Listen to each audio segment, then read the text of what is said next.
अध्याय 149 अर्धचरण रक्त प्रवाहित क्षेत्र। चूबाई ने कुनपेंग खजाना कला को उजागर करने के बाद एक बार फिर महान लुओ सम्राट की तलवार को पकड़ लिया और अपने प्रथम आत्मा कौशल घास चरित्र तलवार कला का प्रयोग किया। तलवार की रोशनी आकाश में फैल गई और तलवार की अनंत रोशनी के बीच 9 पत्तों वाली तलवार घास की आकृति धीरे धीरे उभरी। चमकदार तलवार की रोशनी में 9 पत्तों वाली तलवार घास की आकृति धीरे धीरे महान लुओ सम्राट की तलवार में विलीन हो गई। फिर चूबाई ने महान लुओ सम्राट की तलवार को पकड़ लिया और उसे घुमाया। जो एक साधारण तलवार का वार लग रहा था, उसी क्षण वो छूट गया और उसके सामने का स्थान पूरी तरह से चकनाचूर हो गया। तलवार की रोशनी आकाश को चीरती हुई और शानवार तलवार की रोशनी के चारों ओर उमड़ती हुई रोंद शक्ति फूट पड़ी, लगातार टिमटिमाती हुई पूरी ताकत से फट पड़ी। अरे नहीं! टांगसान चिल्लाया। सुनहरे 13 हलबर्ड्स की आखिरी चाल, शरीर हलबर्ड का संलयन, बदलते सितारे। असुरों का न्याय। टांगचेन ने चूबाई के हमले का खौफ महसूस किया और तुरंत उस पल में जितना हो सके उतना जोरदार वार किया। इस क्षण असुर तलवार और समुद्र देवता त्रिशूल दोनों ने अपने असली रूप प्रकट कर दिए। वो अपनी पूरी शक्ति से फूट पड़े। टांगसान और टांगचेन बार बार खून खांस रहे थे। इस तरह की लड़ाई ने उन्हें साफ तौर पर उनकी सीमाओं से परे धकेल दिया था। हमें उसे मार डालना चाहिए, टांगचेन ने गंभीर आवाज में कहा। चूबाई, मर जाओ! टांगसान दहाड़ा, मानो अपनी पूरी ताकत लगा रहा हो। धमाका! विनाशकारी तूफान धीरे धीरे कम हो गया। धमाका! अचानक एक तीखी चटकने की आवाज सुनाई दी। नीली सुनहरी रोशनी की धारियां जमीन पर गिर पड़ी और क्यान डाओलियो और बीबी डोंग ने भी उस क्षण देखा तो पाया कि वे समुद्र देवता त्रिशूल के टुकड़े थे। इस समय टांगसान का हाथ जोर से कांप रहा था और उसका पूरा शरीर खून से लथपथ था। समुद्र देवता का त्रिशूल चकनाचूर हो गया था और टांगसान के शरीर पर मौजूद की भी इस समय लगातार कमजोर होती जा रही थी। टांगचेन के हाथ में असुर तलवार हालांकि टूटी नहीं थी, पर गहरे जख्मों से भरी हुई थी और उसमें दरारें पड़ गई थीं। ऐसा लग रहा था कि उसे तोड़ने के लिए बस थोड़े से बाहरी बल की जरूरत है। टांगचेन का चेहरा कागज की तरह पीला पड़ गया था और वो बार बार खून थूक रहा था। ये कैसे हो सकता है? टांगचेन ने लाल आंखों से चूबाई को देखा। वो सोच भी नहीं सकता था कि समुद्र देवता और असुर देवता मिलकर भी चूबाई का मुकाबला नहीं कर सकते। क्या अब कोई न्याय बचा है? चूबाई, तुम्हारी मौत तय है। टांगसान की आंखें लाल हो गईं और वो तेजी से हाथ की मुद्राएं बनाने लगा। कोई बात नहीं, मैंने पहले सोचा था कि मोरपंख या यम निमंत्रण का उपयोग तुम्हें मारने के लिए पर्याप्त होगा, लेकिन अब ऐसा लगता है कि केवल अपने टांग संप्रदाय के सबसे शक्तिशाली कौशल प्रकार के छिपे हुए हथियारों का उपयोग करके ही मैं तुम्हारा जीवन पूरी तरह से समाप्त कर सकता हूँ। ग्वानिन का आंसू। टांगसान के पूरे शरीर से शुद्ध प्रकाश फूट पड़ा। उसके पीछे एक आकृति पालथी मारकर बैठी थी। ये एक विशाल ग्वानिन था। पानी की एक बूंद अंतरिक्ष को चीरती हुई सीधे चूबाई के हृदय की ओर बढ़ी। चूबाई का मुंह कई बार फड़क गया। उसने लापरवाही से महान लुओ सम्राट की तलवार लहराई और रून प्रकाश निकला जिसने पानी की बूंद को अंतरिक्ष में भस्म कर दिया। टांगसान, असंभव! तुमने किस तरह का भ्रम फैलाया? ये मेरे टांग संप्रदाय का सबसे शक्तिशाली ग्वानिन का आंसू है।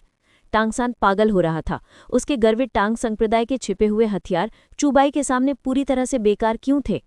क्या सच में मेरे टांग संप्रदाय के अजेय छिपे हुए हथियारों में कोई समस्या है? ये बिल्कुल असंभव है। ऐसा इसलिए होगा क्योंकि चूबाई ने कोई खास तरीका इस्तेमाल किया होगा। मेरे टांग संप्रदाय के छिपे हुए हथियार अजेय हैं। चूबाई ने टांगसान के विदूषक व्यवहार को देखा और असहाय होकर अपना सिर हिलाया। उसके हाथ में पखाबरी कुल्हाड़ी ने एक भयानक अराजकता आभा पैदा की और उसे सीधे टांगसान और टांगचेन की ओर उछाल दिया। धमाका! आसमान में लाल रंग की रोशनी फैल गई। जैसे ही रोशनी गायब हुई, टांगचेन की आकृति जमीन पर गिर पड़ी। वो मर चुका था, इसमें कोई शक नहीं था। जहां तक असुर तलवार और टांगसान की बात है, वे बहुत पहले ही गायब हो चुके थे। टांगचेन मर गया, लेकिन ऐसा लगता है कि असुर देवता ने उसे मार डाला है ना? अगर वो पखाबड़ी कुल्हाड़ी होती तो वो उसके शरीर को अक्षुण्ण रख नहीं पाती। चूबाई ने होंठ सिकोड़ लिए। स्पष्ट रूप से उसी क्षण असुर देवता ने टांगचेन के शरीर में दिव्य शक्ति का विस्फोट कर दिया, जिसने टांगचेन के भीतर की सारी जीवन शक्ति को तुरंत नष्ट कर दिया, जिससे वह पूरी तरह से मृत हो गया। टांगसान को बचाने के लिए असुर देवता और समुद्र देवता ने सचमुच बहुत कुछ किया। क्यान डाओलियो और बीबी डोंग की नज़र उस क्षण उन पर पड़ी। बीबी डोंग दौड़कर आगे बढ़ी और पूछा, चूबाई, तुम ठीक हो? मैंने थोड़ा ज्यादा पी लिया था, लेकिन मैं ठीक हूँ, चूबाई ने कहा। उसकी आवाज़ कुछ कमज़ोर थी। टांगचेन, क्यान डाओलियो ने कुछ दूरी पर टांगचेन के शव को एक उलझे हुए भाव से देखा, फिर उसके चेहरे पर फिर से शांति छा गई। मेरे दोस्त में सचमुच पहचान है। वो बूढ़ा असुर देवता आखिरकार शांत नहीं बैठ सका और मुझे मारने के लिए अपने दिव्य विचार से सीधे टांगचेन पर कब्जा कर लिया। अंत में उसने सीधे टांगचेन की मौत का कारण भी बना दिया। ये आदमी बहुत कमजोर है। टांगचेन मर गया, लेकिन ऐसा लगता है कि असुर देवता ने उसे मार डाला है ना। अगर वो पखाबड़ी कुल्हाड़ी होती तो वो उसके शरीर को अक्षुण्ण रख नहीं पाती। चुबाई ने अपने होठ सिकोड़ लिए। स्पष्ट रूप से उसी क्षण असुर देवता ने टांगचेन के शरीर में दिव्य शक्ति का विस्फोट कर दिया, जिसने टांगचेन के भीतर की सारी जीवन शक्ति को तुरंत नष्ट कर दिया, जिससे वह पूरी तरह से मृत हो गया। चुबाई की डायरी अपडेट होने लगी। टांगचेन मर गया। समुद्र देवता के भवन में बो साइक्सी का राजदंड तुरंत जमीन पर गिर पड़ा। उस क्षण ऐसा लगा जैसे उसने अपनी सारी ताकत खो दी हो। जमीन पर गिर पड़ी और फिर गहरे दुख में डूब गई। क्या ये असुर देवता सिर्फ एक जानवर नहीं है? आखिरकार टांगचेन उसकी विरासत का धारक था, लेकिन दूसरी ओर तुमने उसे सीधे एक औजार की तरह इस्तेमाल किया। जब वो बेकार हो गया तो तुमने उसके अंदर असुर देवता की दिव्य शक्ति का विस्फोट कर दिया, और ये सब सिर्फ टांगसान को बचाने के लिए और उसे भागने देने के लिए। हे प्रभु, अगर बो साइक्सी को इस बारे में पता होता तो वो क्या सीधे टांगसान को मार नहीं देती?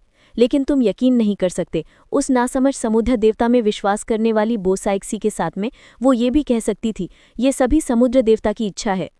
बो साइक्सी का इस समय डायरी पढ़ने का मन नहीं था। उसके विचार अतीत में लौटते हुए प्रतीत हो रहे थे। टांगचेन और उसकी पहली मुलाकात। और अब टांगचेन मर चुका था। ये असुर देवता की वजह से था, और समुद्र देवता की वजह से भी। कोई भी देवता अच्छा नहीं है। देवता वास्तव में सभी ऊंचे और शक्तिशाली पाखंडी हैं जो मानव जीवन को सिर्फ घास समझते हैं। टांगसान घटिया। चुबाई सही कह रहे हैं। अब जब टांगसान से निपटा जा चुका है तो मुझे आश्चर्य है कि वो अगली बार मेरे सामने कैसे आएगा। इस बार तो उसने ग्वानिन के आंसू का भी दिखावा किया। क्या बकवास है टांगसान, तुम्हारे पास ग्वानिन को बुलाने की कौन सी क्षमता है? तुम स्थानीय पृथ्वी देवता को भी नहीं बुला सकते। अपने आधे चरण रक्त परिवर्तन क्षेत्र शक्ति के साथ ग्वानिन का रूप धारण करने की कोशिश मत करो। अध्याय का अंत। अध्याय 150। अमर स्वर्णिम 9 रंगों वाला हिरण। उस तांगसान बच्चे को मारना नामुमकिन है। अगर मैं उसे मार भी दूं तो मुझे लगता है कि असुर देवता और समुद्र देवता उसे पुनर्जीवित करने का कोई रास्ता निकाल ही लेंगे। बस पुनर्जीवित करो मेरे प्यारे। चूंकि ऐसा ही है तो क्यों ना उसे मारने से पहले तांगसान के देवता बनने का इंतजार किया जाए। इस तरह ना सिर्फ भविष्य की मुसीबतें हमेशा के लिए खत्म हो जाएंगी, बल्कि मैं शो भी ज्यादा देख पाऊंगा। आखिरकार इलेक्ट्रॉनिक पालतू जानवर रखना आसान नहीं होता, इसलिए मुझे उसे अच्छी तरह से पालना चाहिए। निंग रोंगरोंग जो डायरी पढ़ रहा था हंसा। इलेक्ट्रॉनिक पालतू जानवर, चुबाई की उपमा बहुत अच्छी है। उस छोटे से बदमाश के बारे में बहुत हो गया। जीवन का टावर धीरे धीरे खुल गया है और उसमें और भी ज्यादा स्पिरिट बीस्ट ओरिजिन शामिल हो गए हैं। लेकिन मैं स्पिरिट बीस्ट के साथ सहमति कैसे बनाऊं? सिल्वर ड्रैगन किंग अभी भी सो रहा है और मैं उसे जगा नहीं सकता। मैंने शुरुआत में स्काई एजियोर बुल पाइथन और टाइटन जायंट एप को मदद के लिए भेजा था, लेकिन वे दोनों बड़े भोले भाले, ज्यादा होशियार नहीं हैं। हालांकि मैं समझ सकता हूं कि क्यों। फिर भी यह ज़्यावू ही होगी। मुझे लगता है कि तांगसान छोड़ने के बाद से ज़्यावू और भी ज़्यादा होशियार हो गई है। मैं सच में नहीं जानता कि ज़्यावू की बुद्धि पहले वाकई कमज़ोर थी या वो बस प्यार में अंधी हो गई थी। मैं उसकी अजीबोगरीब हरकतों की श्रृंखला को समझ ही नहीं पाया। हालांकि तांगसान छोड़ने की एकमात्र अच्छी बात यह है कि उसके पूरे परिवार को खुद को कुर्बान नहीं करना पड़ेगा। मुझे कहना होगा, क्या ज़्यावू का पारिवारिक दहेज इतना अच्छा है? 3 भाई बहन एक के बाद एक खुद को कुर्बान कर रहे हैं, जिनके पारिवारिक दहेज में 3 लाख साल पुराने स्पिरिट रिंग और 3 लाख साल पुराने स्पिरिट बोन्स हैं। जैसा कि उस लाख साल के दुष्ट खरगोश से उम्मीद है, अगर वो छोटा बदमाश तुम्हें पकड़ ले तो शायद मन ही मन बहुत खुश होगा। अब जबकि बदमाश खरगोश उसकी मदद नहीं कर रहा है, मुझे आश्चर्य है कि वो छोटा बदमाश किससे प्यार करेगा। मुझे नहीं लगता कि वो आदमी हर समय सच्चे प्यार की तलाश में रहता है, भले ही उसकी एक ही पत्नी हो। लेकिन जो लोग उसे पसंद करते हैं और जिन्हें उसने ठुकराया नहीं है, उनकी गिनती शायद 2 उंगलियों पर नहीं की जा सकती है ना। ये सचमुच मेरा यंग मास्टर तांगसान है। वो आत्मिक क्षमताओं से बच सकता है, लेकिन हु वू के चुंबन से नहीं, और वो हु लीना की भावनाओं का भी इस्तेमाल करेगा। बीबी डोंग। क्या? बीबी डोंग का मुंह फड़क गया। क्या ऐसा हो सकता है कि मूल कथानक के अनुसार हु लीना भी तांगसान के प्यार में पड़ जाए? टांगसान में ऐसी क्या खूबी है कि वो नाना की भावनाओं का इस्तेमाल करने की हिम्मत करेगा? बीबी डोंग ने गहरी सांस ली। सौभाग्य से ज़्याओबाई की मदद से नाना तांगसान के प्यार में नहीं पड़ा, वरना मुझे अपनी नफरत निकालने के लिए उसे मारना पड़ता। ये डायरी प्रविष्टि जल्द ही समाप्त हो गई। मेज़बान ने डायरी निर्माण पूरा कर लिया है और उसे पुनर्जीवित करो मेरे प्यारे कौशल अनुभव कार्ड प्राप्त हुआ है, एक बार इस्तेमाल करने पर। चूबाई, क्या? इसका क्या मतलब है? मेज़बान को बस उस व्यक्ति की आभा वाली वस्तु पर जोर से चिल्लाना होगा, पुनर्जीवित करो मेरे प्यारे, और आपके पास दिव्य श्रेणी से नीचे के किसी भी व्यक्ति को पुनर्जीवित करने का एक मौका होगा। ध्यान दे, गवाह मौजूद होने चाहिए। 6। चूबाई का चेहरा काली रेखाओं से ढक गया था। क्या तुम मेरी प्रतिष्ठा खराब करने की कोशिश कर रहे हो? और गवाह तो होने ही चाहिए। मेरी गांड की गवाही दो। चूबाई, क्या तुम मेरे साथ स्टारडू ग्रेट फॉरेस्ट चल सकते हो? अगले दिन आयन चूबाई से मिली और उससे पूछा, स्टारडू महान वन? चूबाई दंग रह गया। आयन ने सर हिलाया। मुझे बस धुंधली यादें हैं कि मैं वहां पैदा हुआ था, वहां मेरे कई दोस्त हैं। अगर मैं वापस जाकर उनसे मिलूं तो शायद मैं उन्हें जीवन के उस मीनार को मूल शक्ति का एक अंश प्रदान करने के लिए मना सकूं। चूबाई ने बिना ज्यादा हिचकिचाहट के हामी भर दी। हम कब निकलेंगे? चूबाई ने पूछा। कभी भी। चूबाई के सहमत होने पर आयन मुस्कुराई। तो चलो। चूबाई ने तुरंत जुइजुकिंग और निंग रोंगरोंग को अपना उद्देश्य समझाया, फिर आयन के साथ चल पड़ा। कुछ देर की यात्रा के बाद वे आखिरकार स्टारडू महानवन पहुंच गए। यहां लौटकर आयन थोले उत्तेजित लग रही थी। यहाँ का एक जाना पहचाना सा माहौल है। सरसराहट की आवाज आई। तभी आसपास की झाड़ियां अचानक हिलीं और एक हिरण के आकार का आत्मिक पशु धीरे से बाहर आया। जैसे ही ये हिरण के आकार का आत्मिक पशु प्रकट हुआ, आसपास का स्थान थोड़ा कांप उठा। नवर्णी प्रकाश प्रवाहित हुआ, जिससे हिरण के आकार के आत्मिक पशु के शरीर से पवित्र प्रकाश की एक परत निकली। क्या ये नवर्णी हिरण भी 1,00,000 साल पुराना आत्मिक पशु है? चूबाई ने हिरण के आकार के आत्मिक पशु के आभा मंडल में उतार चढ़ाव को महसूस किया और कुछ आश्चर्यचकित हो गया। नवर्णी हिरण की नज़र चूबाई के बगल में आयन पर पड़ी। उसकी आवाज़ गहरे सदमे से भरी हुई थी। ये तुम हो? तुम ऐसा कैसे कर सकती हो? नवर्णी हिरण को देखकर आयन के मन में भी नवर्णी हिरण की एक परछाई उभरी। फिर उसने कहा, अमर स्वर्णिम नवर्णी हिरण, ये मैं ही हूँ। मैं वापस आ गई हूँ, लेकिन मेरी याददाश्त थोड़ी धुंधली है। तुम? अमर स्वर्णिम नवर्णी हिरण कुछ समझ गया और धीरे से बोला, कोई बात नहीं, हम एक दूसरे को जानते हैं। मुझे खुशी है कि तुम वापस आ सके। शुक्रिया, मुझे बहुत अच्छा लग रहा है। मुझे यहाँ का माहौल बहुत पसंद है। आयन आगे बढ़ी और अमर स्वर्णिम नवर्णी हिरण से बातचीत की। एक क्षण बाद अमर स्वर्णिम नवर्णी हिरण ने चूबाई को आश्चर्य से देखा और एक धीमी आवाज सुनाई दी। मानव, आयन ने कहा था कि तुमने जीवन का टावर नाम की कोई चीज बनाई है, जिससे मनुष्य आत्मिक जंतुओं का शिकार किए बिना स्पिरिट रिंग प्राप्त कर सकते हैं। स्वाभाविक रूप से। चूबाई ने सर हिलाया। आयन ने अमर स्वर्णिम नवर्णी हिरण से कहा, क्या तुम्हें मेरी बात पर विश्वास नहीं है? ऐसा नहीं है, मुझे बस ये मामला थोड़ा अविश्वसनीय लग रहा है। अगर ये सचमुच ऐसा है तो शायद मनुष्य और आत्मिक जंतुओं के बीच का रिश्ता। अमर स्वर्णिम नवर्णी हिरण ने आह भरी, आयन से कुछ कहा और फिर पहले चला गया। आयन चूबाई के पास लौटी और उससे बोली, मैं ब्लू सिल्वर डोमेन का उपयोग करके आत्मिक जंतुओं को वो जानकारी दे सकती हूँ जो मैं बताना चाहती हूँ। आत्मिक जंतु भी हैं जो शांति चाहते हैं, और शायद वे मेरी बात मान जाएंगे। आपकी परेशानी के लिए धन्यवाद। इस मामले को अभी धीरे धीरे निपटाना होगा। चलते चलते चूबाई और आयन स्टार लेक पहुंच गए। यहाँ चूबाई और आयन की मुलाकात ज़ियावू से हुई। ओह! आयन भी यहाँ 1,000 साल पुराने आत्मिक जंतु को देखकर बहुत हैरान थी। ज़ियावू भी वैसी ही थी, लेकिन एक पल सोचकर उसे समझ आ गया, ये तांगसान की माँ है, जैसा कि चूबाई ने अपनी डायरी में लिखा है। हे भगवान, वो कितनी जवान और खूबसूरत है। ऐसी इंसान उस शापित तांगहाव से कैसे धोखा खा सकती है? तांगहाव 1000 बार मरने के लायक है। चूबाई ने ज़ियावू का परिचय आयन से कराया। बाद में आकाश नीला बैल अजगर और टाइटन विशाल वानर ने भी आयन को खोज निकाला। एक और रूपांतरित 100,000 ईयर ओल्ड स्पिरिट बीस्ट। दोनों भोले भाले एक दूसरे को कुछ शक से देखने लगे। उन्हें रूपांतरित होना इतना पसंद क्यों है? क्या इंसान वाकई इतने अच्छे हैं? दोनों 100,000 ईयर ओल्ड स्पिरिट बीस्ट होने के कारण आयन और उनके बीच बहुत अच्छी बनती थी, लेकिन दूसरी तरफ चूबाई गहरी सोच में डूबा हुआ था। अचानक चूबाई को कुछ सूझा और उसके होठों पर मुस्कान आ गई। अध्याय का अंत। अध्याय 151, जाने देना। चूबाई, इस समय तुम स्टारडू महानवन में क्या कर रहे हो? टाइटन विशाल वानर ने पास झुकते हुए पूछा। मैं एक समस्या के बारे में सोच रहा हूँ। चूबाई ने अपने हाथ आपस में रगड़े, जिससे एक रहस्यमयी मुस्कान उभरी। क्या हुआ? टाइटन विशाल वानर ने मासूमियत से पूछा। क्या तुम दोनों स्पिरिट हॉल पर भरोसा नहीं कर पा रहे हो? इसका कारण यह है कि सिस्टर शाओवू की माँ स्पिरिट हॉल के हाथों मर गई थी। चुबाई ने इस बार सीधे तौर पर बात छेड़ दी। ये सुनकर स्काई एज़्योर, बुल पाइथन और टाइटन विशाल वानर चौंक गए और सहज ही सिस्टर शाओवू की ओर देखने लगे। सौभाग्य से येन उस समय सिस्टर शाओवू के साथ बातें और हंसी मजाक कर रही थी, इसलिए उसने इस तरफ ध्यान नहीं दिया। स्काई एज़्योर बुल पाइथन के चेहरे के भाव कुछ ज्यादा ही गंभीर हो गए और उसकी आंखों में नफरत की एक चमक चमक उठी। यह सही है, इसीलिए हम स्पिरिट हॉल से इतनी नफरत करते हैं, लेकिन हम नासमझ नहीं हैं। हम जानते हैं कि आप स्पिरिट हॉल के बाकी लोगों से अलग हैं, इसलिए हमारे मन में आपके प्रति कोई द्वेष नहीं है, आकाश नीला बैल अजगर ने गहरी आवाज में कहा। चुबाई, अगर तुम हमें स्पिरिट हॉल के साथ सहयोग करने के लिए मनाने की कोशिश कर रहे हो तो भूल जाओ। हालांकि टाइटन जायंट एप आमतौर पर एक भोले व्यक्ति की तरह व्यवहार करता था, लेकिन इस समय उसके चेहरे पर असाधारण गंभीरता थी। चुबाई ने बेबसी से कंधे उचकाए। क्या होगा अगर मैं सिस्टर शाओवू की मां को पुनर्जीवित कर सका, तो क्या तुम दोनों स्पिरिट हॉल में शामिल होने को तैयार होगे, मेरे अनुयायी बनने के लिए? क्या? झील का पानी तुरंत उभान पर आ गया। आकाश नीला बैल अजगर और टाइटन विशाल वानर ने अविश्वास से चुबाई की ओर देखा।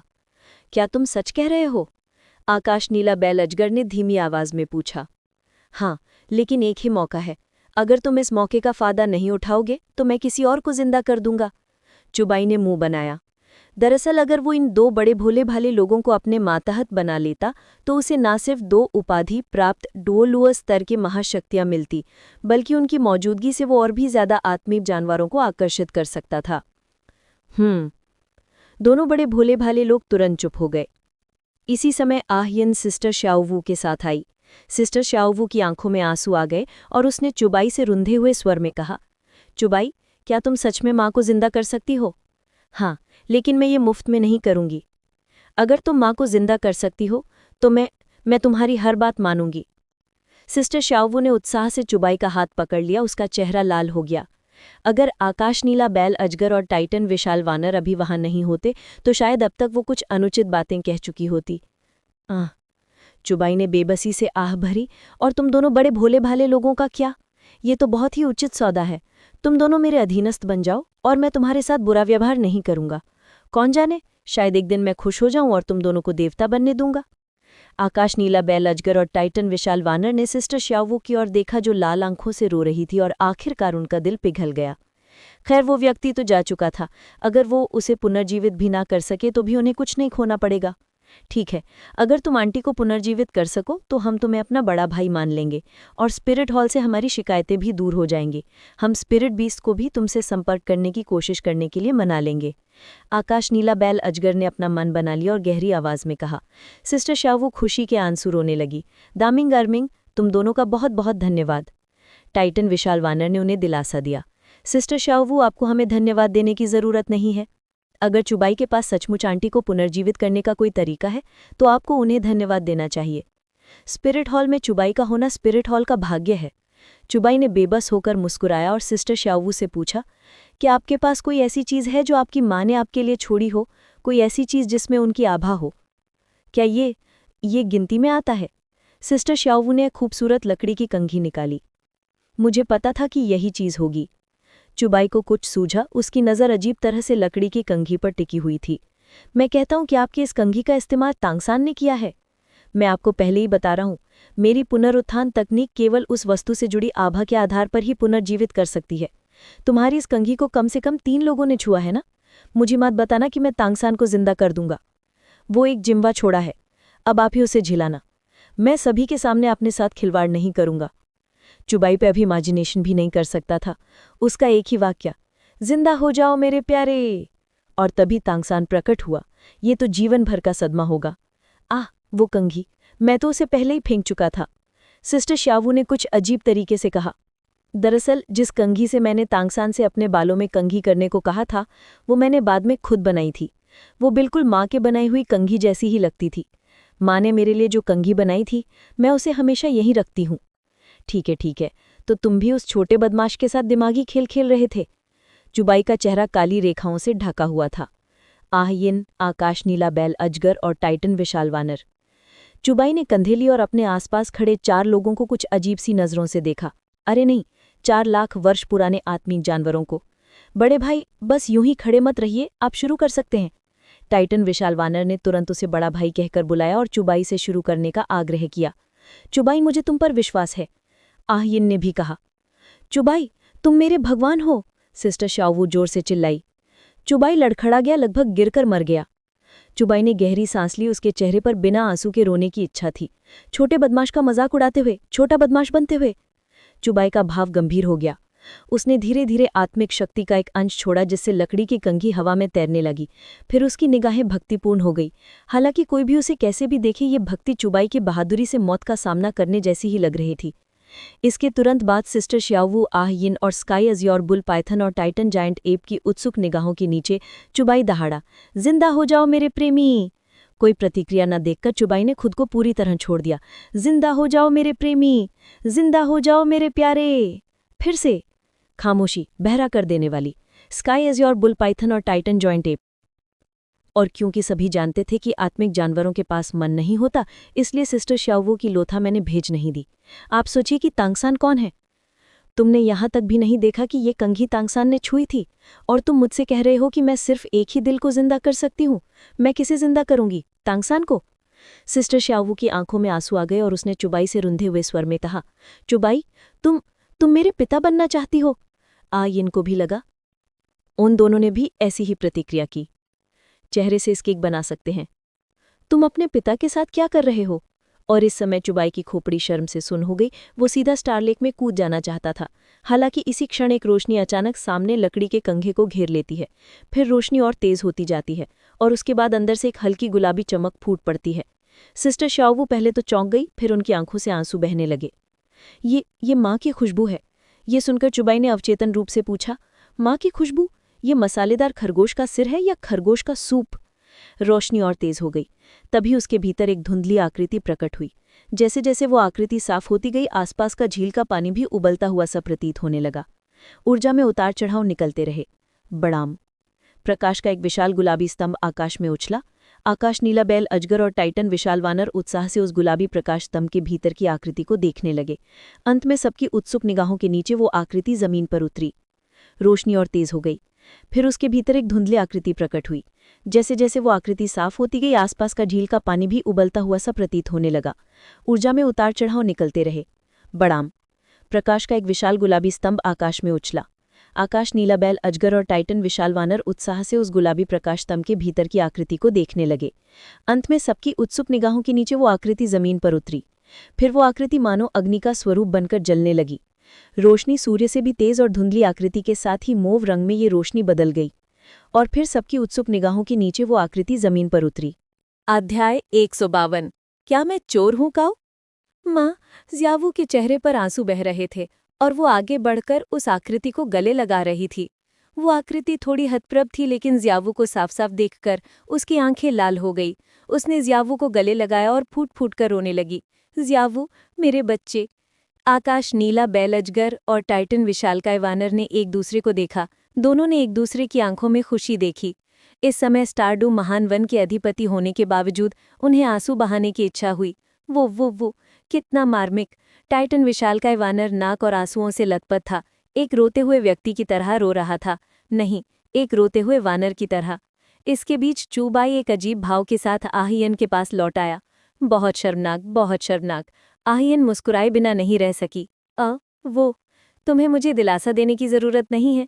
चूबाई ने हाथ हिलाया। आह्यिन चौंक गई, फिर सिर हिलाया और बोली, दरअसल मैं कहना चाहती थी कि तुमने अच्छा चिल्लाया। क्या बकवास है। काफी देर बाद ज़ियावू और उसकी माँ आखिरकार अलग हो गईं। तभी ज़ियावू की माँ ने टाइटन जायंट एप और स्काई अज़्योर बुल पाइथन को पास में देखा। जब दोनों महान आत्म जानवरों ने उसे समझाया कि अभी क्या हुआ था, तभी उसे पूरी तरह से समझ आया। इतना सब कुछ हो गया है। ज़ियावू की माँ हैरान दिखीं। उन्होंने भी अभी एक मुहावरा सुना, पुनर्जीवित हो जाओ मेरे प्यारे। सभी चूबाई हालांकि ज़ियावू की माँ के मन में बहुत से सवाल थे, लेकिन अचानक पुनरुत्थान ने उन्हें ये विश्वास करने में थोड़ा असमर्थ कर दिया था कि ये सच था। लेकिन बड़े हो चुके ज़ियावू को देखकर उसके दिल में जो उत्साह था, वो शायद शब्दों से परे था। ज़ियावू की माँ चूबाई के पास गईं और कृतज्ञतापूर्वक बोली, नमस्ते मिस्टर चूबाई, मैंने ज़ियावू से सब कुछ सुन लिया है। मेरे बच्चे की रक्षा करने के लिए धन्यवाद और मुझे और मेरे बच्चे को फिर से मिलने देने के लिए धन्यवाद। चूबाई ने ज़ियाबू की माँ की झुकी हुई कमर सीधी करने में मदद की। आपका स्वागत है, और मैंने ये मुफ्त में भी नहीं किया। जाहिर है कुछ शर्तें होती हैं। ज़ियाबू की माँ चौंक गई। शर्तें? क्या ऐसा हो सकता है? इस समय ज़ियाबू की माँ के नाजुक चेहरे पर एक हल्की सी लालिमा छा गई। मिस्टर चूबाई, इस जीवन में मेरा सिर्फ एक ही प्यार है, ज़ियाबू के पिता। अगर आप चाहें तो मुझे डर है कि मेरा मतलब है, मेरा दिल पहले ही ले लिया गया है और मैं उम्र में भी आपसे बड़ी हूँ। हालांकि आप बहुत उत्कृष्ट हैं, मेरा मतलब है, हम एक दूसरे के लिए उपयुक्त नहीं हैं। जैसे ही ये शब्द निकले, चूबाई ने मुंह में खून थूक दिया। आहिन, ज़ियाबू, टाइटन विशालकाय वानर और आकाश नीला बैल अजगर भी स्तब्ध रह गए, अपनी जगह जम गए। क्या? चूबाई का चेहरा काले प्रश्नवाचक चिन्हों से भरा था। तुम क्या कर रहे हो? क्या मैं काउकाउ जैसा दिखता हूँ?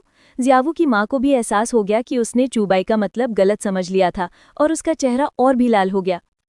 उसका मतलब ये नहीं था। तो फिर अभी पुनर्जीवित हो जाओ मेरे प्यारे कहने का उसका क्या मतलब था? ये सब क्या है? बिल्कुल, शायद ज़ियाबू की माँ अभी अभी पुनर्जीवित हुई थीं और उन्हें तुरंत सार्वजनिक अपमान का सामना करना पड़ा। हो सकता है मैंने तुम्हारा मतलब गलत समझ लिया। चूबाई ने जल्दी से हाथ हिलाया। माँ, उसका मतलब है? श्यावू थोड़ा शर्माते हुए आगे बढ़ा। ज़ियाबू का डरपोक रूप देखकर ज़ियाबू की माँ फिर समझ गई। मैं समझ गई। ज़ियाबू, तुम इस बच्चे को चाहती हो ना? मैं इससे सहमत हूँ। जब तक ज़ियाबू सहमत है तो मैं तुम दोनों का साथ जरूर दूंगी। क्या? आकाश नीला बैल अजगर और टाइटन विशालकाय वानर अब और नहीं देख सके और आगे बढ़कर बोले, चूबाई आंटी को पुनर्जीवित करने के लिए धन्यवाद। हम दोनों भी अपना वचन निभाते हैं। ये कहते हुए दोनों विशालकाय प्राणियों ने खुशी से कहा, बड़े भाई, आप हमारे सच्चे भाई हैं। हे, ये एक अच्छा बड़े भाई है।